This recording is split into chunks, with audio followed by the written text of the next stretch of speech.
We have a roll call, please. Babcock? Here. Chapman? Here. Eckberg? Here. Durian?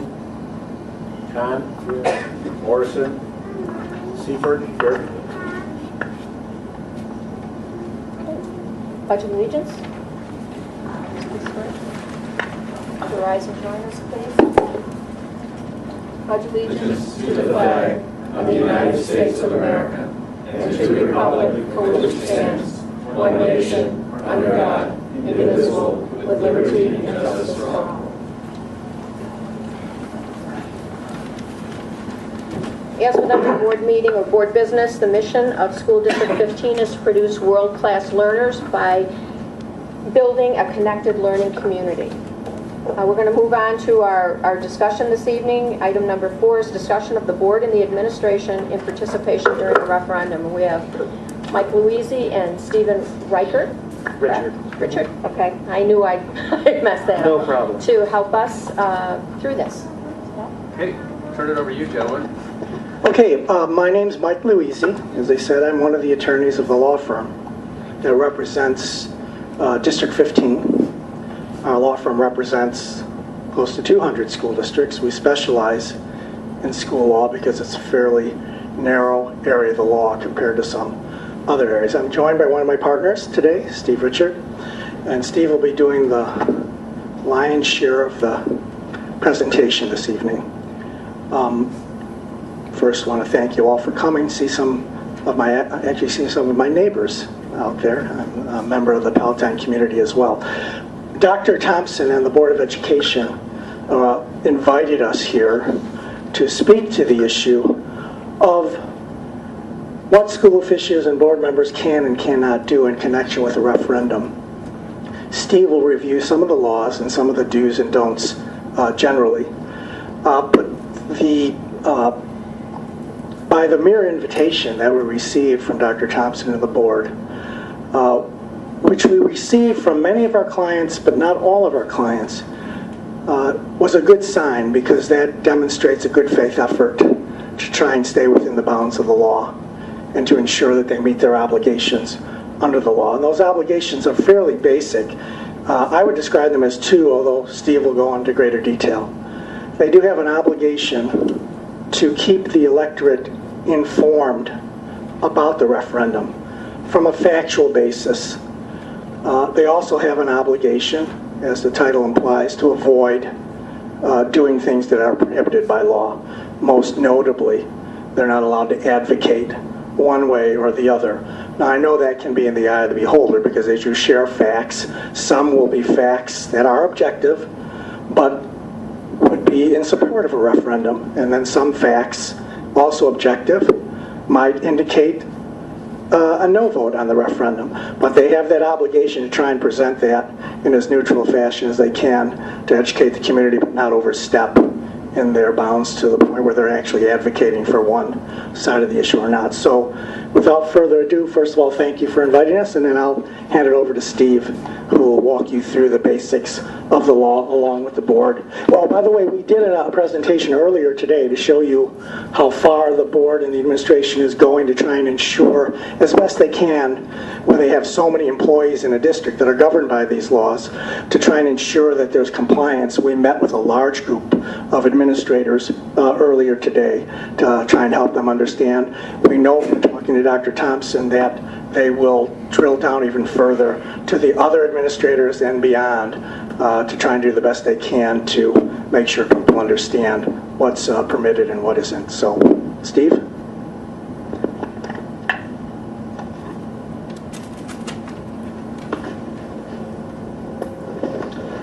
Thank you, Mike. And thank you, board, for having us here tonight. Again, I'm Steve Richard. I'm a partner in our firm's corporate/board governance group, and this is certainly an area that I get a lot of questions about, and I hopefully can head some of those questions off at the pass tonight by presenting. So there are 3 main statutes in this area that apply to school officials and board members' conduct in regard to referenda. And of course, this is all after having taken action as the Board of Education to place a proposition on the ballot in the upcoming election, which is all governed by the election code, separate sets of laws. Okay, so now that it's on the ballot, the three statutes are the Election Interference Prohibition Act, which is a long-standing prohibition in the law against the use of public funds to support a yes or no vote on a proposition. The second law is much more comprehensive and detailed, the State Officials and Employees Ethics Act, or just for short, the Ethics Act. And then finally, it's important not to overlook, there's the Local Governmental Employees Political Rights Act. Government employees and board members obviously don't lose their rights as private citizens by virtue of their employment, and they can still, they have their own rights. And so we'll get into that later. So I'm going to take these three statutes and explain them each kind of in sequence to you. The first, the Election Interference Prohibition Act. Simply put, it bars the expenditure of public funds to advocate votes for or against a referendum. And then it also expressly permits the use of public funds to disseminate factual information about a referendum. Courts have interpreted this provision as expressing the legislature's intent that the electorate be informed about the facts concerning a referendum proposition, because obviously it is the agency that places a proposition on the ballot that has all of the information that the electorate needs, or a lot of it, to produce an informed vote. So the dissemination of factual information about a referendum is really not only authorized under the statute, but very important, obviously, in producing an informed electorate and a civic responsibility. But this very important line is drawn between that, dissemination of the facts, and advocating a vote for or against a referendum, which is prohibited using public funds. That provision has been on the books for many, many years, decades. And under this old statute, often questions would arise, well, what exactly is a use of public funds? Is it a use of public funds to use, compensated time of employees, for example, or paper, or, the little small things. And in part to address a lot of these detailed questions, in 2003, the Illinois Legislature passed the State Officials and Employees Ethics Act. This law much more comprehensively regulates political activities of public employees and officials. And it directly applies only to state agencies and their employees and officials, but it has a provision requiring local government entities to adopt an ordinance or resolution to regulate the political activities of their own officers and employees, as well as the solicitation and acceptance of gifts, by and offering of gifts to officers and employees. Your board has, quite some time ago adopted a policy in compliance with this law. It is your board policy 2105, Ethics and Gift Ban. The gift ban provisions obviously aren't really relevant to our discussion here tonight, so we'll focus on the provisions regulating political activities.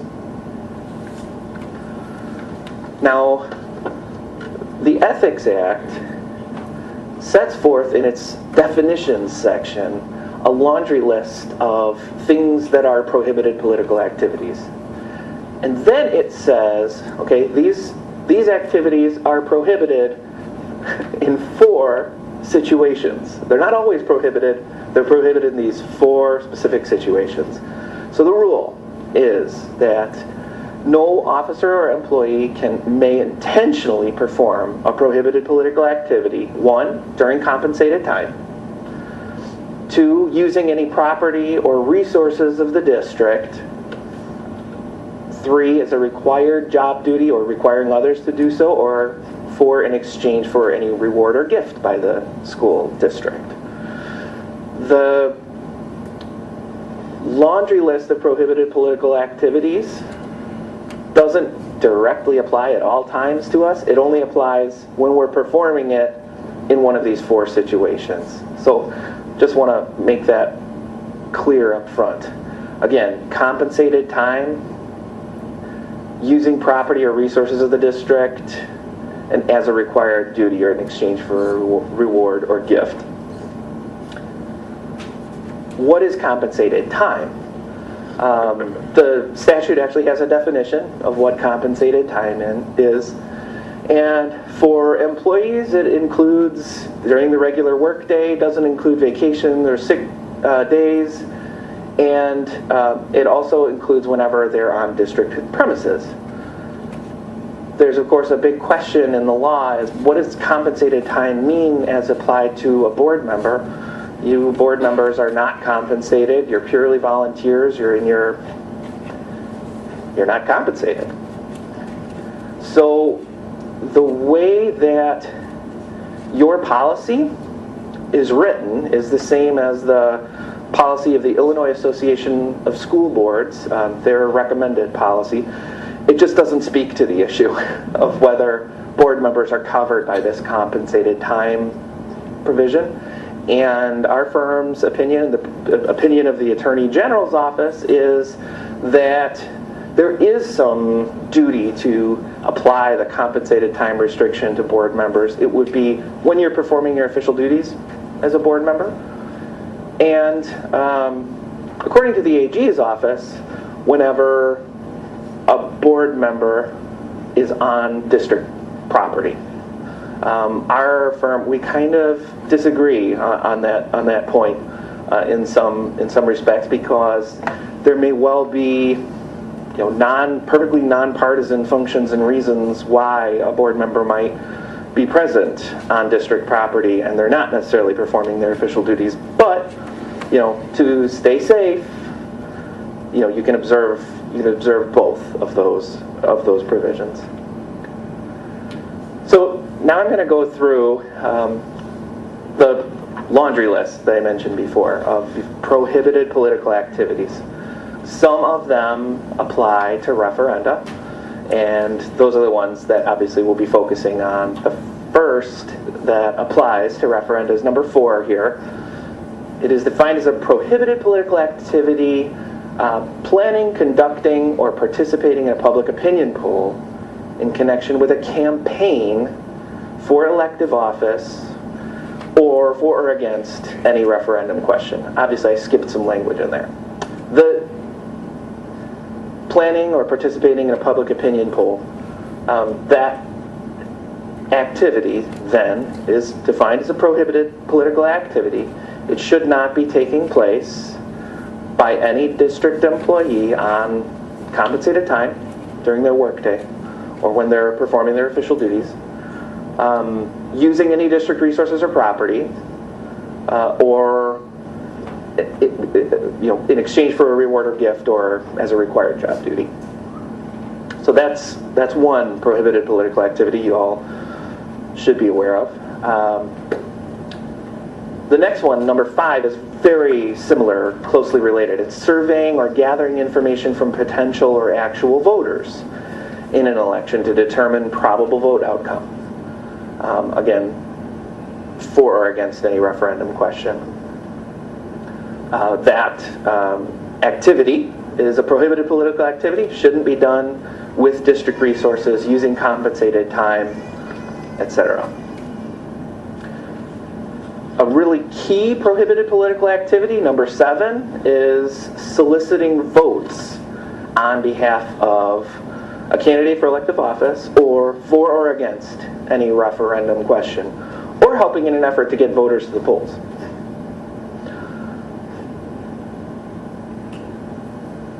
I think it's usually very clear when votes are being solicited.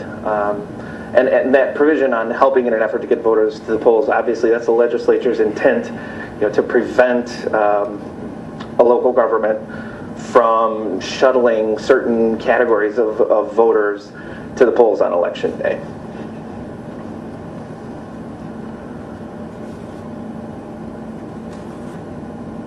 The probably most important and key to keep in mind in this laundry list of prohibited political activities is distributing, preparing for distribution, or mailing campaign literature, campaign signs, or other campaign material for or against any referendum question.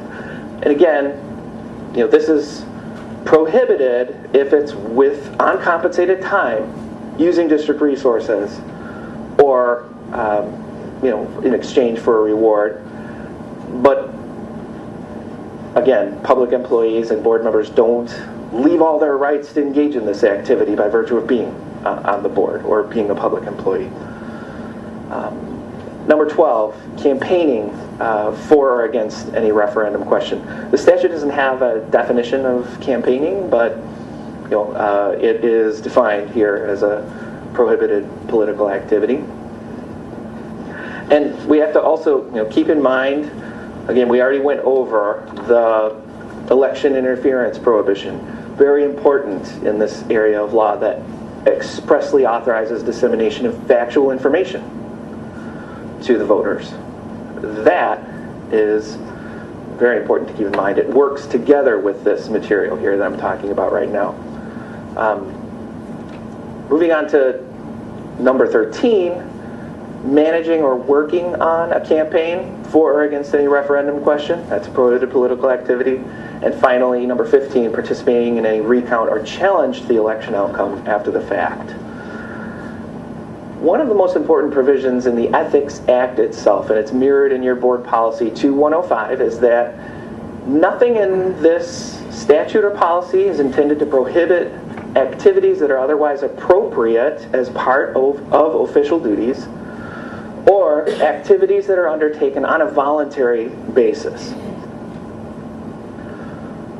So, official duties. Nothing in this policy, again, prohibits activity that's appropriate as part of a board member or employee's official duties. What does that mean? Our firm interprets that as really going back to the election interference prohibition. The district is expressly authorized to disseminate facts to the community about the referendum. And the official duties exception recognizes that it's important for board members and administrators to provide neutral information about the district's finances and reasons for seeking a referendum. Their job duties include informing the community about the district. So factual information being disseminated to the community is okay. Advocacy is not. You can't solicit a vote for the referendum.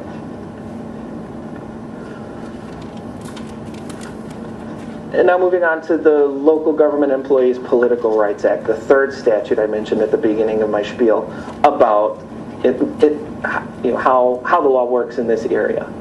And again, the Ethics Act itself says this policy, this act, doesn't prohibit activities on a voluntary basis. Well, there's a statute out there, the Local Government Employees Political Rights Act.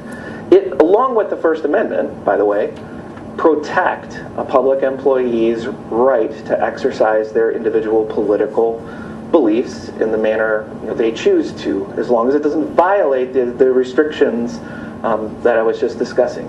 So the school district is expressly prohibited from making or enforcing any rule that inhibits or prohibits employees from exercising their political rights. The statute also has a prohibition against public employees from using their official positions of employment to coerce or inhibit others in the free exercise of their political rights, or from engaging in political activities at work or on duty. The kinds of political activities that we just discussed that are enumerated in the Ethics Act.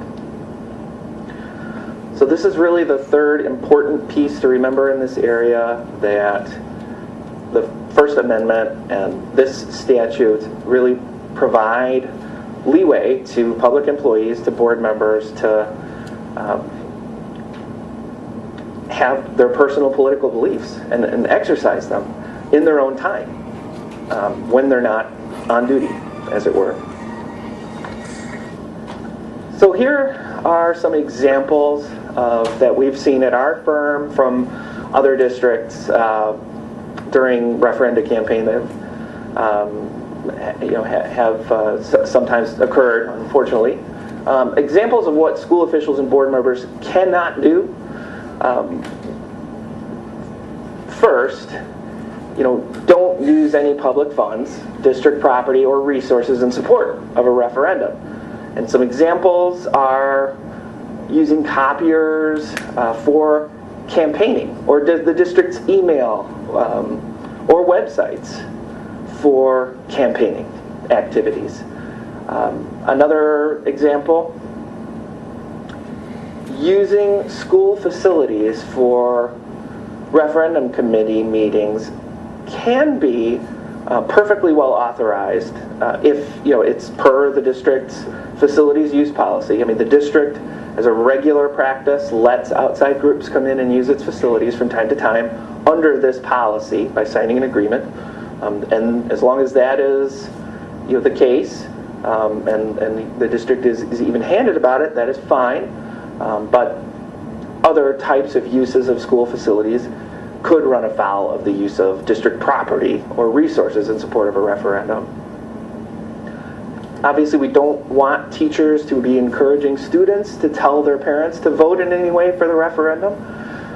You do not use school-supplied materials that describe a referendum in partisan terms. Examples that we've seen very commonly would be like describing a referendum proposition's passage as good for the schools or badly needed, or some judgment call like that basically does the same thing as advocating a yes or no vote. And then finally, there can be no payment or reward for personnel for their support for the referendum, for any particular vote or outcome. And what school officials and board members can do, providing factual information about the referendum is the touchstone, and it's obviously incredibly important. That includes identifying possible consequences for both sides, for the school district if the referendum fails, to the taxpayers if the referendum succeeds, and distributing information that describes the referendum, including the form of the proposition itself, the district's background data and facts that led the board to adopt the resolution, placing that proposition on the ballot, enrollment projections, comparisons with other districts. There is a lot of relevant information that does need to be communicated to the community about the district's reasons for seeking a referendum. Generally, in your mailers, you want to avoid persuasive language. You definitely want to avoid soliciting a yes or no vote. School officials and board members can, in their private time and in their capacities as private citizens, they can campaign for the referendum or against the referendum. But consider the use of a disclaimer to make it clear to those who you're speaking to that you're speaking as a taxpayer or as a citizen in your personal capacity and not in your official capacity as a district employee or board member.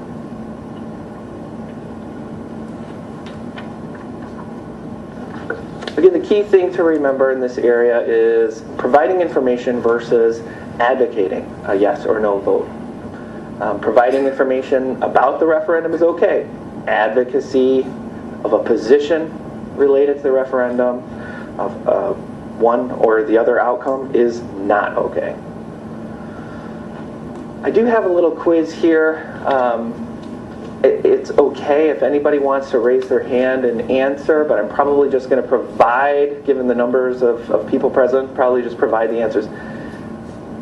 Under the law, would there be anything wrong with wearing campaign buttons at school? I think that's a tough question. Let's think about, of course, there's personal political rights at stake, right? Somebody wants to just wear a campaign button. It's their thing. However, what's the difference between wearing a campaign button that says vote yes and expressly telling someone vote yes? Telling students, telling your coworkers vote yes. So if you're on district property and you're a district employee, if you're in your official capacity as a board member here convened as the board, wearing campaign buttons on school property, not a good idea. But yeah, our firm's opinion is that's actually prohibited. Putting up referendum campaign signs at school. There will probably be yes and no groups that do have campaign signs. Putting them up at school, not allowed. Instructing staff to make political phone calls, obviously not allowed. Board members and administrators can make speeches and will be invited to make speeches at Rotary, Village Hall, churches, community organizations. They're going to want to know why is this proposition on the ballot, and they need the facts in order to make an informed vote.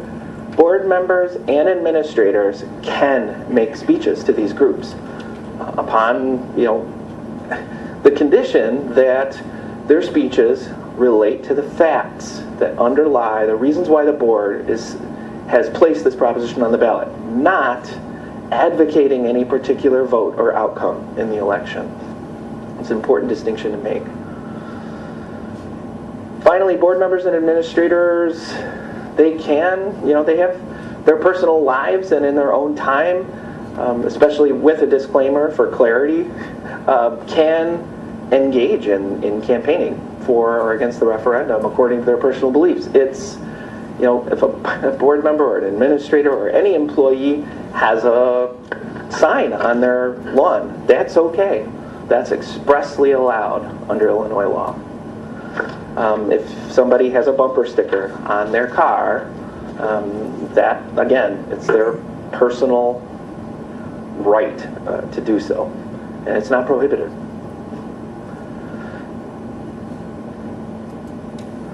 So, Mike mentioned that, we've already done some training of the entire administration really today. There's also teachers and staff. This message is going to be drilled down throughout the district, these rules on what staff can and cannot do in connection with the referendum. And as that happens, I'm sure many questions will come up, and we will be happy to address them as they do. Questions on important, significant details of the types of activities that are allowed and not allowed. So here's our contact information. I want you guys to feel, at liberty to contact us, board members and administration, and we'll be here for you. In the way of thank you, Steve. Thank you. Grab the mic there, Mike. Sure. Just a second.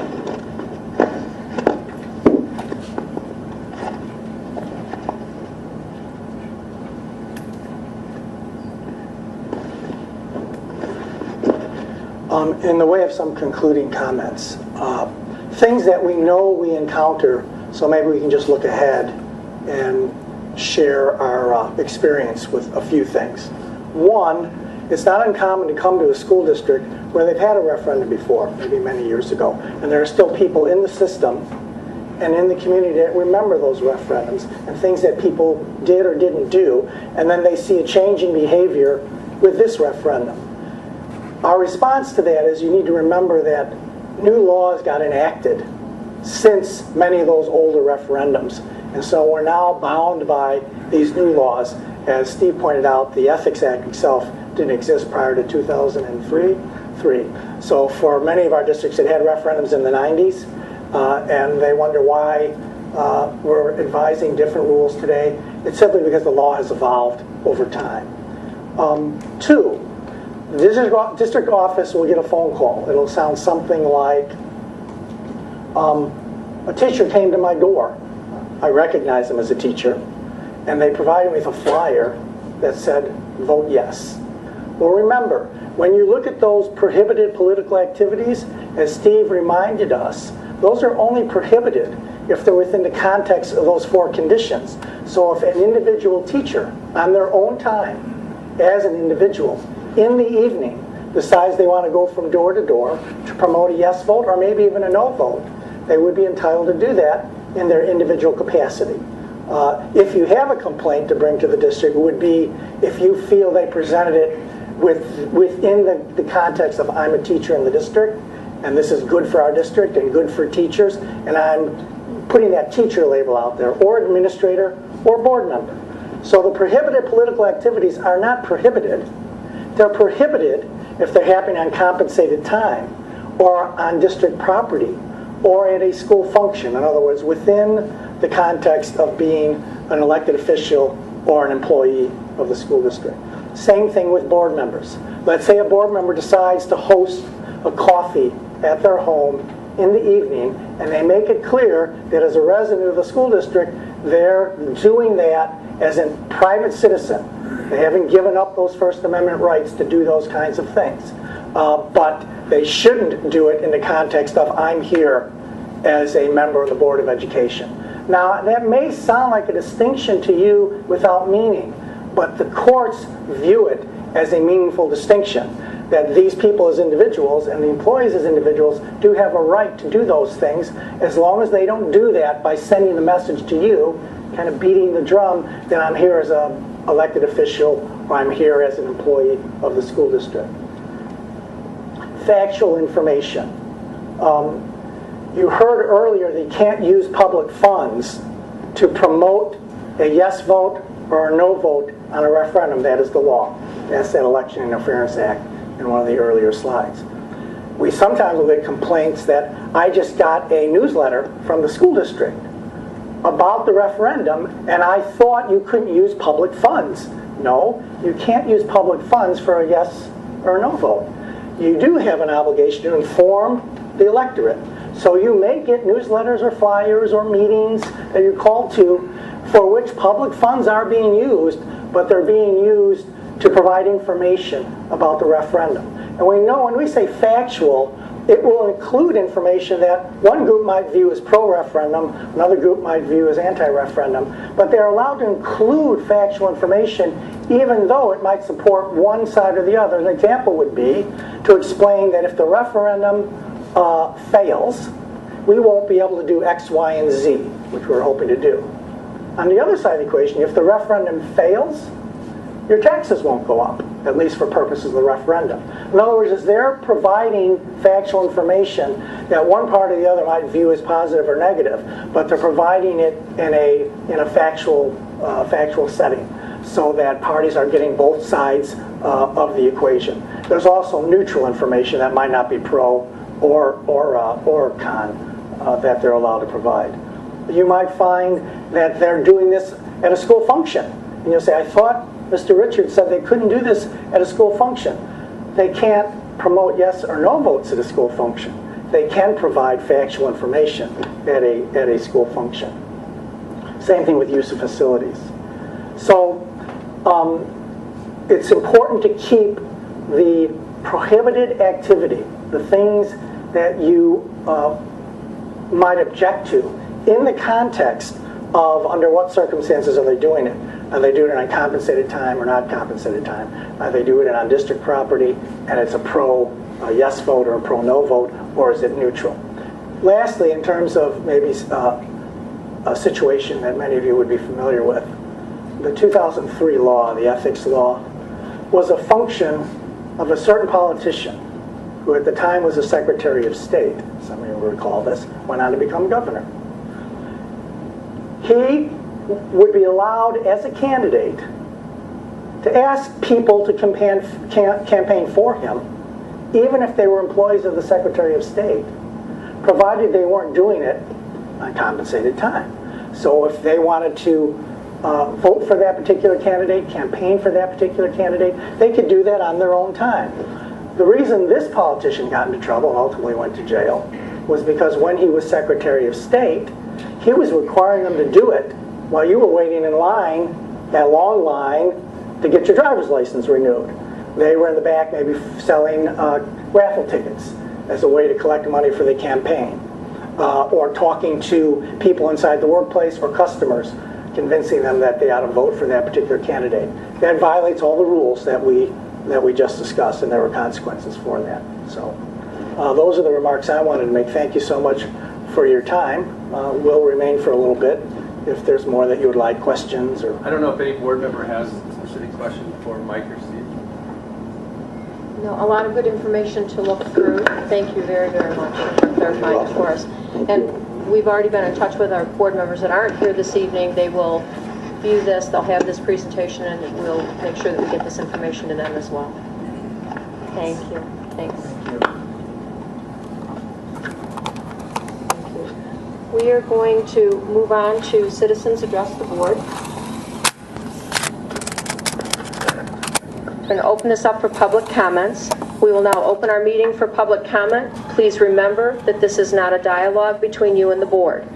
If you have a specific issue which requires a response, Superintendent Thompson will get back to you. Please state your name and identify any group that you represent. Please limit your remarks to no more than 5 minutes. If someone previously has articulated something with which you agree, please state that you agree rather than reiterating the entire comment. Finally, avoid comments specific to any person, student, or staff member respecting their right to privacy. This is not the forum to comment on personnel issues. And with that, Bill Duba. Good evening, board members. Thank you very much for giving me the opportunity to speak. I spoke at the last meeting that was here, and I'd asked for some information regarding enrollment projection, which Dr. Thompson and Julie provided me the very next day. And thank you all for that. It's very much appreciated. After going over that, I looked at, and if I understood this right... Excuse me, Mr. Duba, can we have you move that microphone just a little bit?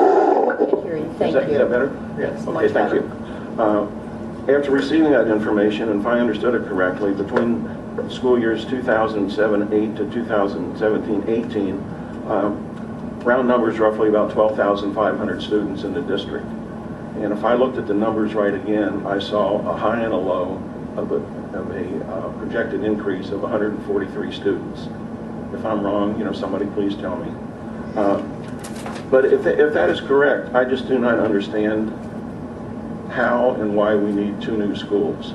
I just don't understand it. If somebody can help me, I'd very much appreciate it. Well, one of the things from the information attending other meetings I got, that people now want full year or full-time kindergarten. Well, that's great. They're already getting half-day on us all taxpayers. If they want another half-day, let them pay for it. Let them pay for it. Send them to daycare or something. My granddaughter pays, she's a teacher at a school that has daycare. She pays $65 a day, and she's a teacher there. She gets a break. So I quite don't understand why 3, 4, 5-year-old kids need to be in a school all day. A couple of just quick comments. I really don't believe that we know what the full cost is going to be for a 10-year teacher's contract. Also, I think there's a good possibility that the state will reduce revenue to the so-called more affluent school districts. Who knows what that's going to cost us? And speaking as a senior taxpayer, 2017 will be the first year that we never received an increase. That on top of 2 out of the last 5 years, we never got any increase at all. And the increase that they're giving us this year, $2.67, equates to $32.04 a year. Plus, we're going to be forced to pay $17 minimum on Part B insurance. So it's easy. The well is running dry, folks. I know you guys are all doing your best, and I appreciate that very much. But, we're at the point now where we have to decide if we're going to stay living here or not. It's just to that point for many, many people. I live on a court with 8 people. In the last 3 years, 2 of them moved. 2 more are moving. And I don't even want to tell you a story about another guy who just moved in 6 months ago and got a 33% increase in his home valuation. I feel sorry for him. But anyway, that's all I want to say. I thank you very much for listening to us. I thank you very much for all your effort and hard work on the board, and I know it's not an easy job, so thank you very much. Thank you. Jane Van Wolvelier.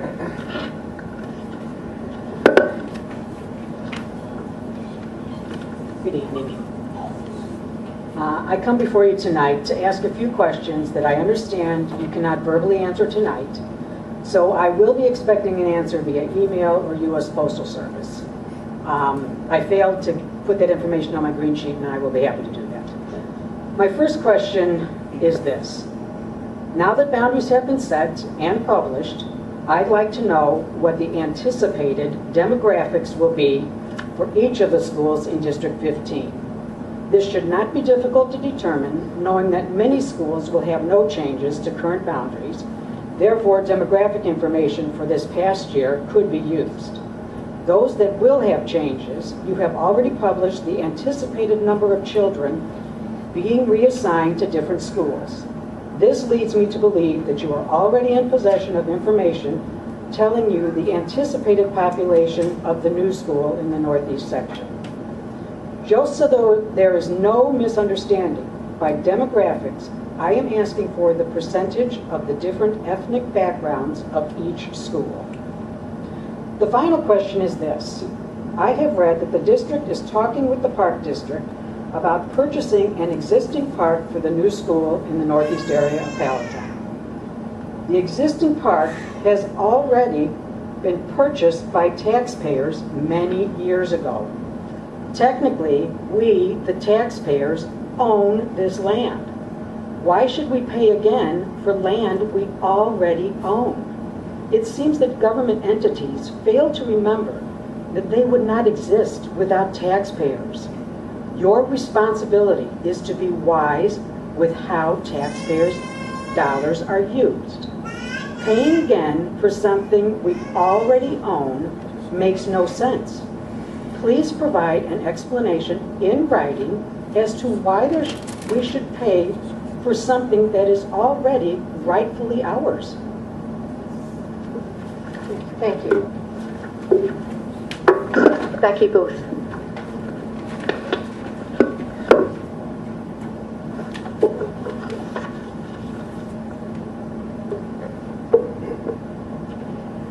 For the first time in many years, my husband and I attended a board meeting May 11 to articulate our concerns about the preposterous 10-year contract and the equally preposterous lack of negotiation to arrive at the contract terms. That might have been the end of it for us. However, your distribution of inflammatory untruths about the May 11th commentators demanded that we come back to refute the accusations. This brought us to the June board meeting, held at this location on Bank Drive.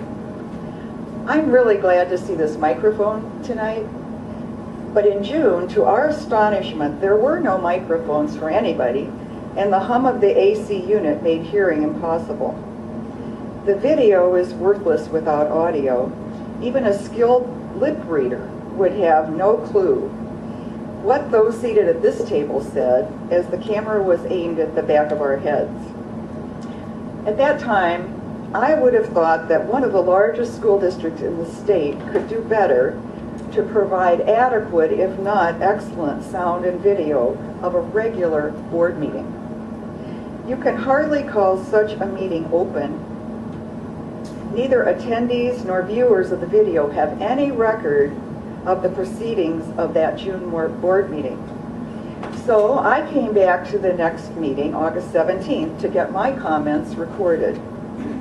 Another reason we keep coming back is to get to know you and to see how you discuss vital issues and make decisions that affect your taxpayers' financial futures. I am sorry to say, after attending 3 regular board meetings, you've given me no clue. There is no discussion of issues, only vote taking. This has given no indication of whether you have even fully studied the issues you are voting on. This surprises me, as I've attended many city council meetings in my town. They're quite different, with discussion among council members and transparency about their positions well before voting takes place. Perhaps it would help if more time could be designated for the school board business part of the meeting and less for student recognition. In fact, I think most parents would be appreciative if a special recognition meeting was held to honor the many achieving students in our district on a date that does not conflict with major school events, such as the junior high orchestra concert May 11th, or the first day of school August 17th.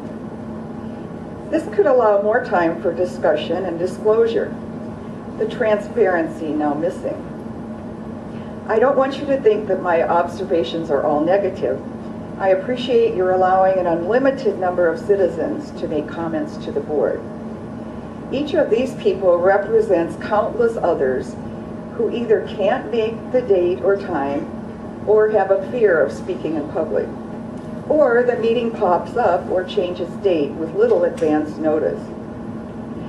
Citizens absent from this room tonight are not indicating disinterest or apathy about the school district that for many will determine whether they can afford to remain in their homes due to exorbitant and ever-increasing property taxes. So, I will be back again on behalf of those you don't see here tonight to share some thoughts about the referendum. Thank you. Thank you. Mark, I know I'm going to murder this. That's good. That's good. You want to say it for me? It's IA here. Thank you very much. Thank you guys for your service. I'm kind of a plain speaker, so I'm just getting to the point. We don't know what the cost of that reckless 10-year contract is going to cost the school district. And now you have this proposal of 2 schools that actually, it looks kind of racist, because now you're going to have one set up in Inverness, and then you're going to have one set up in an area where it's pretty low income. So it looks like there's going to be a concentration of people. And in my experiences, the schools seem pretty much mixed with all different people.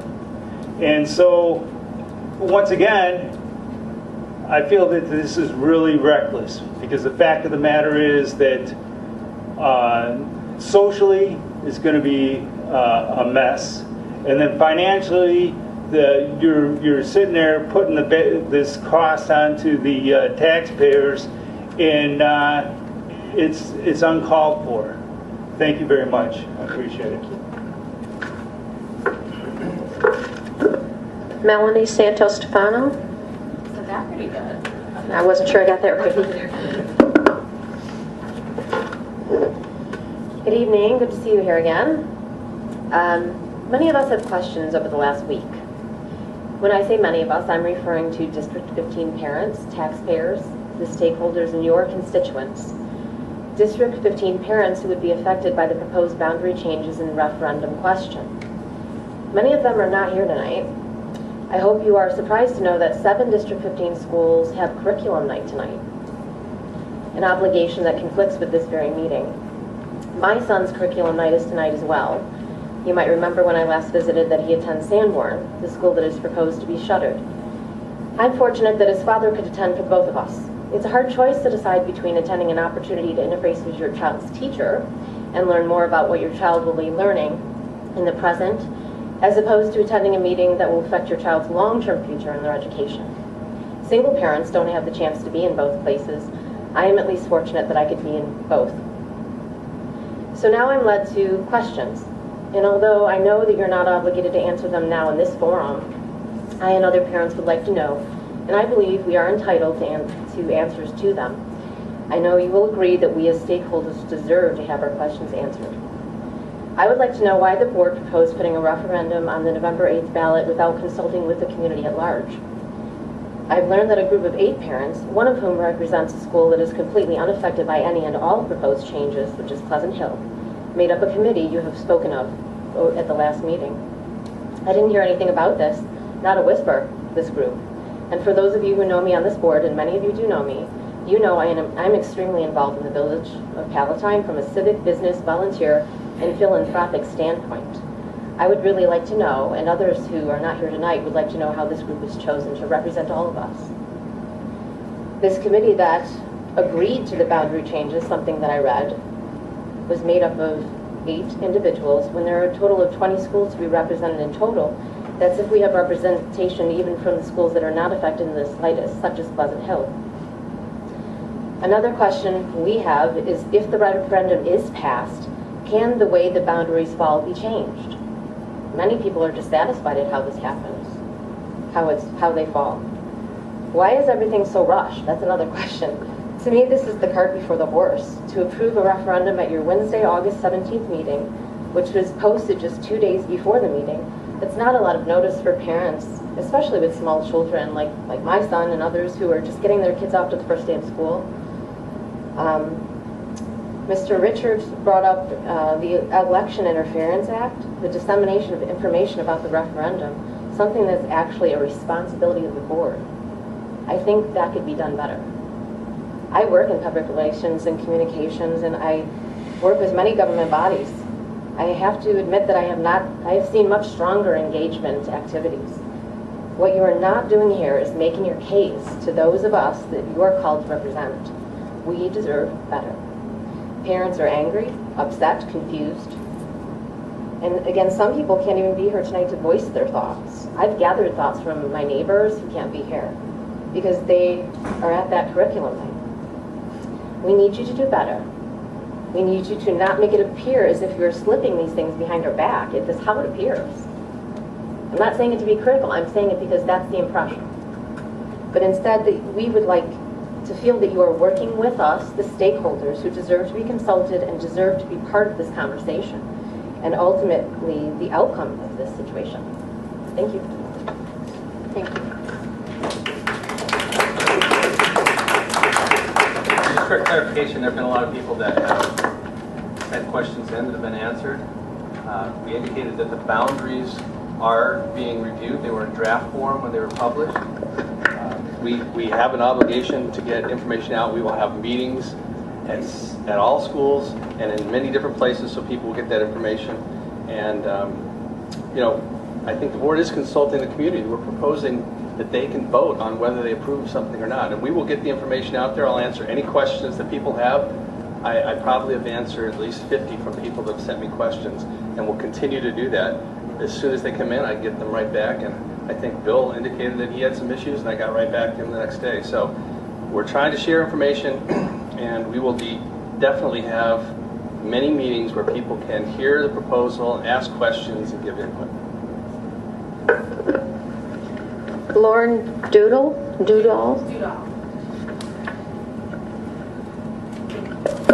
I just wanted to say that I do agree. Oops, sorry.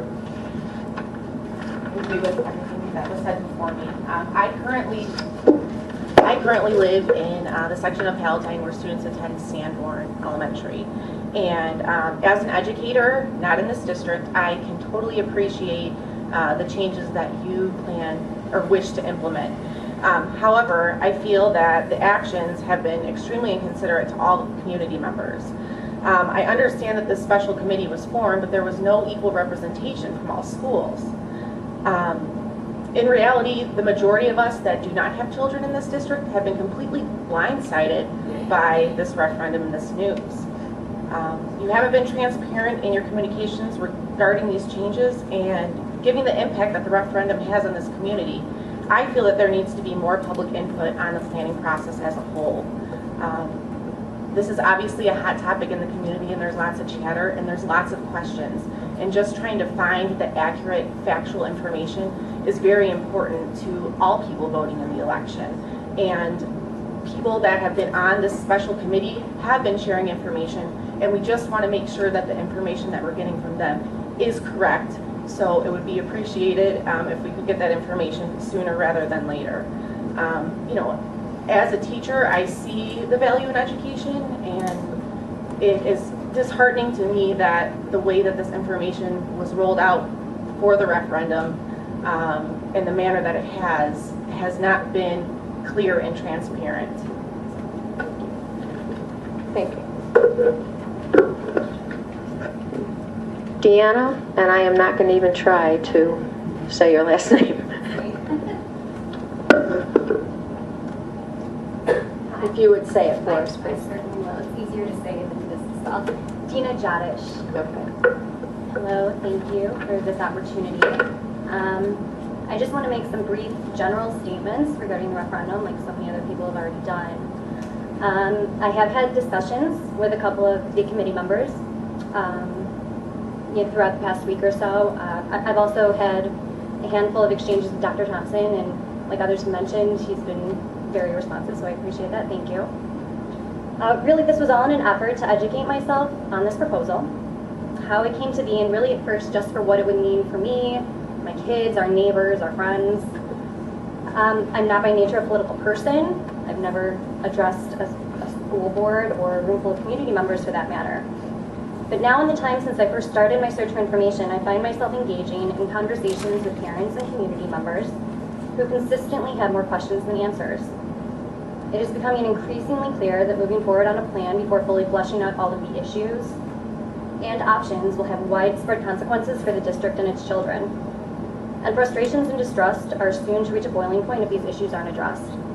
I have 13 more years in this district, so it really benefits me to be forward-thinking. Having said that, I want to be clear from the onset that while I am opposed to this proposal, it is not because it incites change. It's not because it will disrupt my child's education or their social circle, and it's not even because it'll cost me more money. I'm opposed to this referendum because I believe that it does not tackle what is at the heart of the issues that this district faces. I'm opposed because there's been an utter lack of community involvement and transparency throughout this process. If passed, my children will have to attend a different school, and though my husband and I are totally pleased with that notion, we are flexible and we will do it. We will send our children to a new school, but only if that school makes the most sense in regards to where we live, and only if the entire district is rezoned fairly. We will not support an effort to preserve higher income, higher rated schools while disrupting everyone else on the fringe. We will not support a continuance of the very obvious social and economic disparities amongst our schools. I've been told time and again that this is being done, at least in part, to align, which is a wonderful, wonderful notion. But a border through our neighborhood and busing us past closer schools is not aligning us with anything. Equally, my husband and I don't love the idea of paying even more in taxes than we already do. Who loves that idea? However, since we have school-aged children that are a part of the system, we will gladly do it, but only if we know that our money is being spent responsibly and to the benefit of all District 15 children, regardless of what part of the district they live in. No one can argue that this subject is not an emotional one. How can it not be when we are discussing our children, their education, and of course our money? But I, along with my husband, have made every effort not to come at this from an emotional level. Rather, our goal has been to approach it from a thoughtful and practical one. Initially, I had assembled a list of questions that I was going to ask about varying topics, everything from the financials of the project to the manner in which the decisions were made and how the lines were drawn. However, in light of some new information that I got today, which outlines which schools were a part of this committee and which were not, I truly don't think that asking any of those questions at this point is going to make a difference. This committee, while I'm sure comprised of well-intentioned, upstanding citizens, was simply not assembled in a responsible way, and I would challenge anyone at this point to argue otherwise. You represent one of the largest school districts in the entire state of Illinois, and yet you only made room at your table for 11 community members representing 8 schools. Quite clearly, this committee was weighted to benefit some and not others, and if this is true, this proposal was flawed before it even began. Of the schools represented, at least 5 clearly stand to gain from a new school up north. 1 benefits greatly from a new junior high, and 1 benefits even more by remaining completely untouched. The one school which stands to be bulldozed, and I will point out I don't even have a student at that school, but the one that does didn't even have 1 representative amongst the group. Thomas Jefferson students should not have to be bussed across Route 53 to go to junior high, any more than students up north should have to deal with overcrowding. The needs of these students are completely valid, but the makeup of this committee that has put forth this proposal is not. It is easy to get distracted by all of the polished rhetoric and carefully scripted talking points, but that's all this is. It's a distraction at this point. The administration wants what it wants, the committee wants what it wants, and a lot of effort has gone into making this referendum get voted through. Why else would it already have made it onto November's ballot before the public is even given a legible map to read? We will not be easily swayed by the promises of shiny new buildings and all-day kindergarten, punctuated with words like alignment and competition. This proposal seems to put a gaping wound in the district. This committee believes that their explanations are the bandages that will fix it, and they are wrong. The only way to stop this bleeding is for the community to keep putting pressure on it. Until the referendum is re-examined, but yet another more inclusive committee and amended with all of the schools and students in mind. Only then will this wound have the chance to heal. I must say respectfully that I feel that this committee was ill-prepared to bring this proposal forth, and the board was premature in putting it to a vote. I urge the committee to call this what it is, a good attempt at a first draft. Please take notes, ask questions, be thoughtful and inclusive, and go back to the drawing board. When you return to us, please be well equipped to anticipate the questions and answer them before they're even asked. Provide information. Thanks. 5 minutes. So, why don't you just include one more sentence? That's all I had was one more sentence. I just wanted to say to please provide the information before you're chased down for it. And at the very, very least, when it's all said and done, just give us a decent map. Thank you for your time. Just so you're all aware, there is a vote on Facebook for or against it. Go out there, say what you have to say. I think it's good. We should really be discussing these things. Chuck Rossetti. 10 or 20.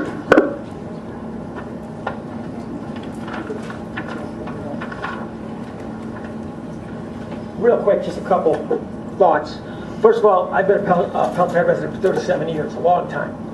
I just haven't seen, so far anywhere, the need for a $130 million bond referendum in 2 new schools. I don't see the population, student population, rising that much. I certainly don't see the need to lose a beautiful park like Osage in that area. Outside of Falcon, there's nothing, okay? But more concerned with the fact that you're talking about putting 10% of your student population in one school, okay? You're a school district of 20 schools, if this passes, my math is correct, losing school, picking up 2, and you're putting 10% of that in one school. I just see that that's a formula for disaster, especially as someone else said, what you're going to have in there is just all your low-income kids. I had 3 students go through Palatine High School and through the Palatine system, and one of the things that they've enjoyed the most is the diversity. And if you do this, you're going to lose the diversity. And I think you're going to have nothing more trouble in that area. The beauty of Palatine is it's a community for all. And putting 10% of your community in one school, which primarily that area is going to be all low income, I believe is a formula for disaster. I just would like to see some real educational benefits to doing it that way, and I just don't see any. Okay? Thank you. Lori Brewsted.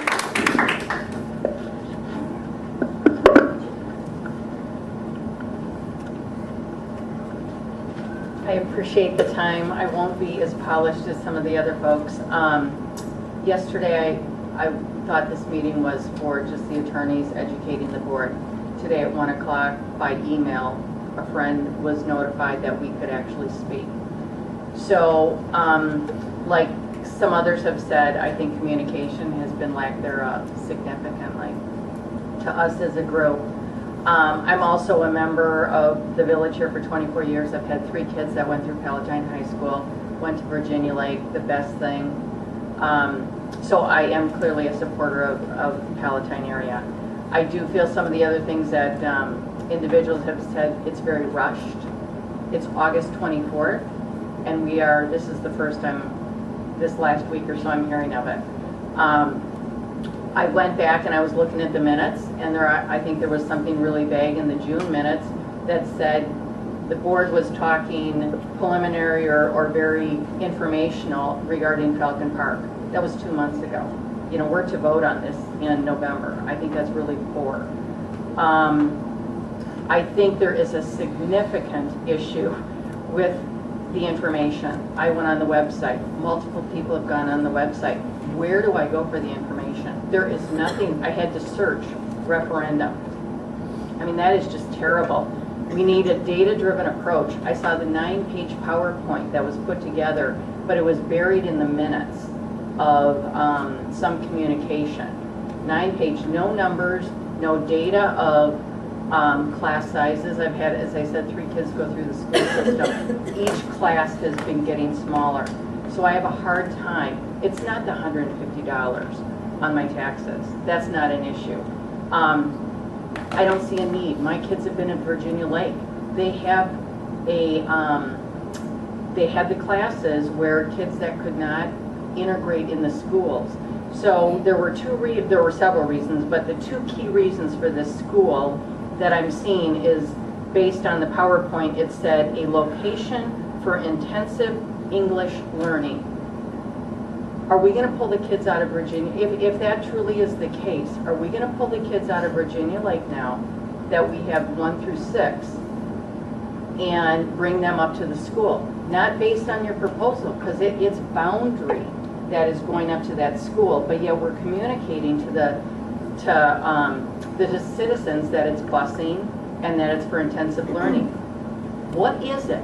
Okay, we need to know that. It is not fair to us that we are to vote on this in 2 months and we don't know what the intent is. The STEM school, no one's mentioned that here. What do we need a STEM school for? What about the basics in all of our schools? Based on the information, there's no information out there. You know, I understand there's going to be criteria and qualifications, needs. What about the basics in all of our schools? Why do we have to send those kids to a specific school when we need that in all of our schools? I don't get the point. And right now, where is the data and where's the information and where's the research that says we need this school? To close Jane Addams from a schooling standpoint. Numbers of class sizes, where are they? Where's the historical data that says that it's driving this? Okay, I saw a 9-page PowerPoint, but I didn't see any data. So key things is a data-driven approach, not the Daily Herald. Right now, I saw 2 articles in the Daily Herald. I don't want my information that I have to vote on from the Daily Herald or Facebook or email that I need to come to this meeting. It's the board's responsibility, as these attorneys said, that we get this information. Thank you. Thank you.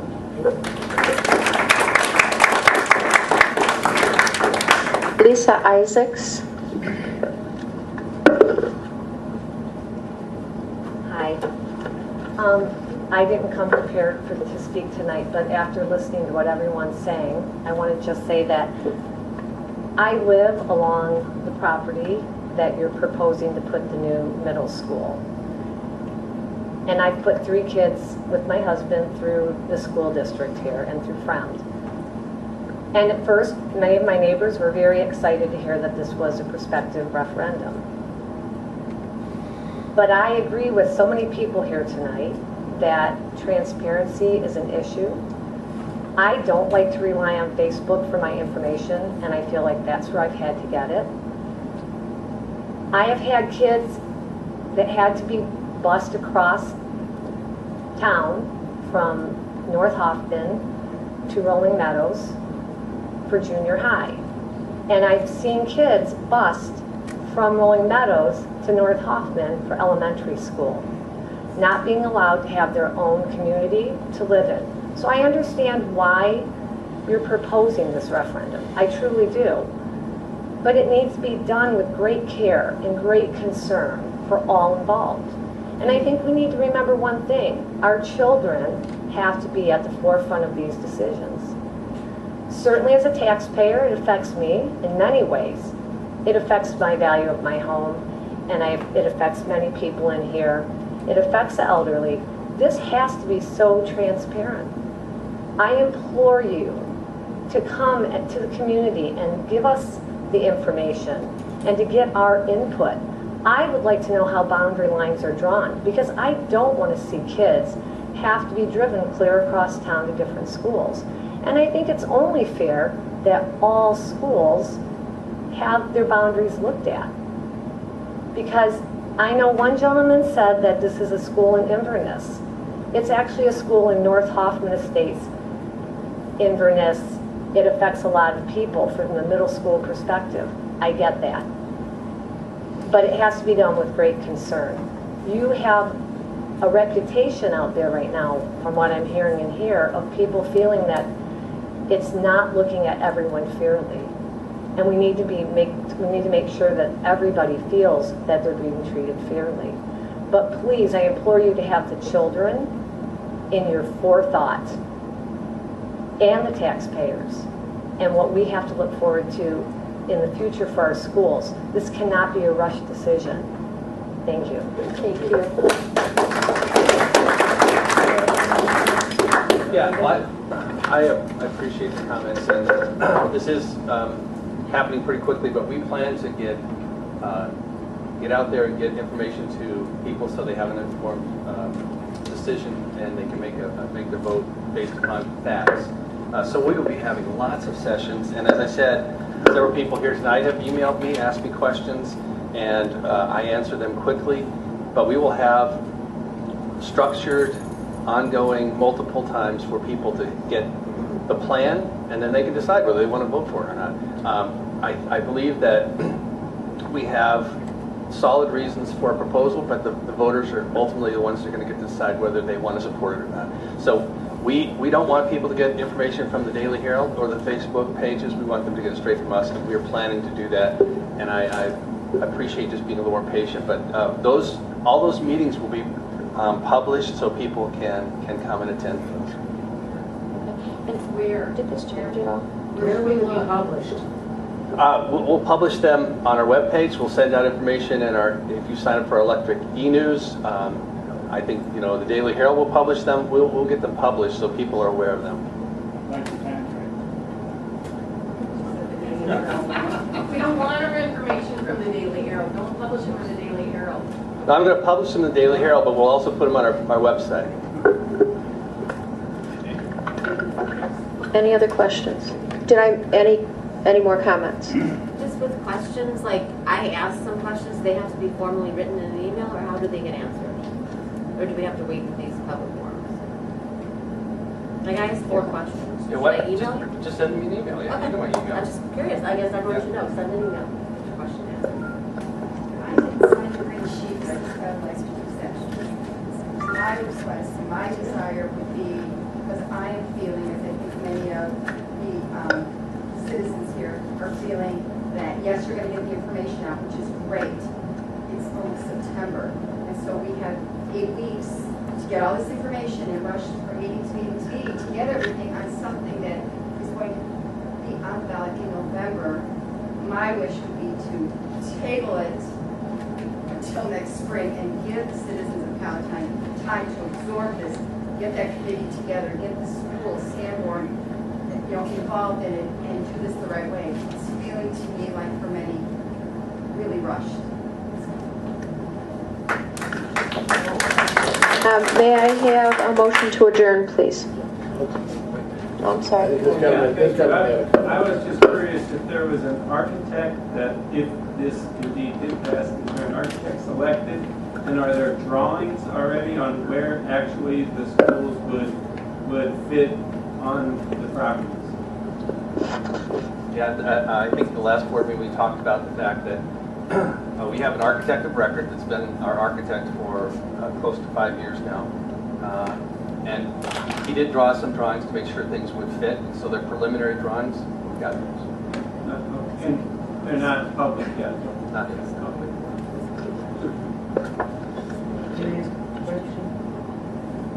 You know that. Why don't you ask him right afterwards? I'll be glad to answer right afterwards. Because I think the rest of the group would like to know. Well, I think we had your 5 minutes, Jane. So why don't what's the question? The $130 million referendum, is there any stipulation that that money must be used to build buildings? Or if for some reason you choose to only build one building and you're left with $60 million, what happens to that money? It goes back to taxpayers. We have to use it for the specific purpose. It's on the ballot. It does It's to specifically purchase say- the building, to purchase the property, get the site ready for building the school, and putting supplies in the building. That's all it can be used for. Okay, motion to adjourn? Your second. Roll call? Aye. Hepburn. Aye. Dorian. Khan. Morrison. Seifert. Aye.